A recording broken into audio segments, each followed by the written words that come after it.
สูงค่ะ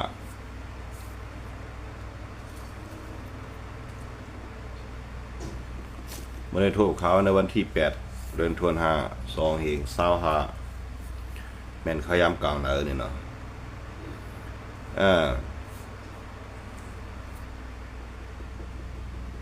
วันเหมือนในก็ดินคาอะไรลาดกว่าจากนั้นก็หมานเต้งก่อนNPPเขาเนี่ย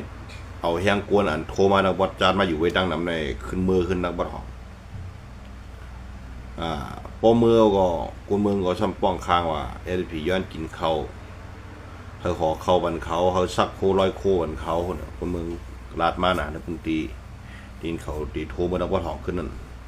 ก้อยมือเขามาได้เป็นก็ปั่นรถปั่นก้าอย่างเต็มที่ก้อยการร้องในเขาอย่าไปป้องเขาอย่าไปป้องเขาอย่าไปวางเขาพองยามอันเบิ่นตึกไตเปิ้นหมิบไตเขาเนี่ยเป็นสว่าเขาเป็นไตตู้ไตสั่งก็อย่าวันเหมือนในเขาก็เหลือกินอ่ะเหลือน่ะอาลายาหมิบกูภายยาคนเอาก็เมืองลาป้องเอ็มกาสัญญาจุ่มเจ้าคืออวยหลีขึ้นหักหลังขึ้นหมิบเงียนเขาขึ้นดินเขาเลยไปเส้นทางพิษนั่นวันเมื่อไรก็พวกเขากะตำเหยียบตำนี่ตำวางเขาดีก็มันเดเป็นว่าเขาเสียใจว่ามันขึ้นทำตัวลองตังมันเขาลองตัวว่าวันเมื่อไรเขาได้หู้ตัวขึ้นหนูโย่เนี่ยเขาก็วนบอกว่าจนเขาก็วนไว้เดเป็นมาดำหูจองเขาได้ปลาหีหู้ตัวเนี่ยเมื่อนั้นเขาก็เบิ่นกระป๋อแตดวานเขาเจอเนี่ยนะเขาก็ออกลิมาปอกวานเนื้อจุ่มสีในที่เสียเทียนออกมาว่าเฮ็ดจุบตาจุ่มมันก้อยนี่วันเมื่อในเบิ่นมาหิมเอาพืชที่อยู่เขากลางในไรชุ่มดีเวียงลาเซลเนี่ยขึ้นเอายกมันขึ้นเนาะก็ไม่ได้เขามีที่อยู่แต่ได้หากินเขาเอียเขาได้บับพืชเอาดังสีป้อนน่ะมันดังปล่อยได้อย่างนั้นน่าเอาวัวฐานหินเดียนแต่ได้ไรเงินนั่นดินเนี่ยได้เฮ็ดเขามีเงินมีตัวนั่นดีหมอหินหมอฐานอย่างโมจะเนี่ยอย่างเมืองกุดจะเนี่ยก็ประลองเขาดังว่าเขาจะเป็นก็คุ้นจ้ะอีพิมพ์เขามีดีเลยก็เนี่ยมีบทฐานหินในพวกในมันครับเดยู่ดิบอก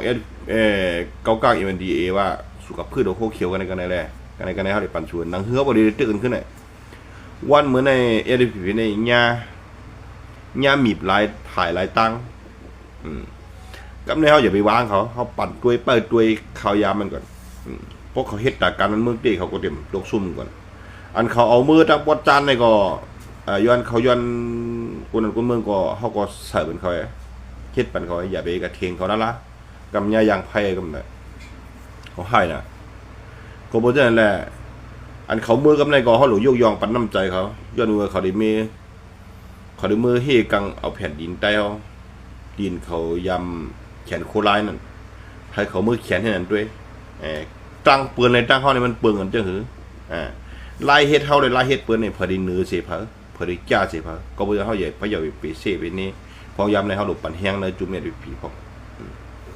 เป็นจังหื้อมาก็เขาก็ไล่จือว่าสึกใจอยู่เป็นสมามันได้เย็นกับครึ่งเอากับผักเอาขึ้นโขขึ้นกลางไงขึ้นจำปายไงนี่ก็ต้นไม้นี่มันก็ยังเป็นต้นไม้อยู่ต้นไม้หมอกก่อนก็เป็นมีเจือมันอยู่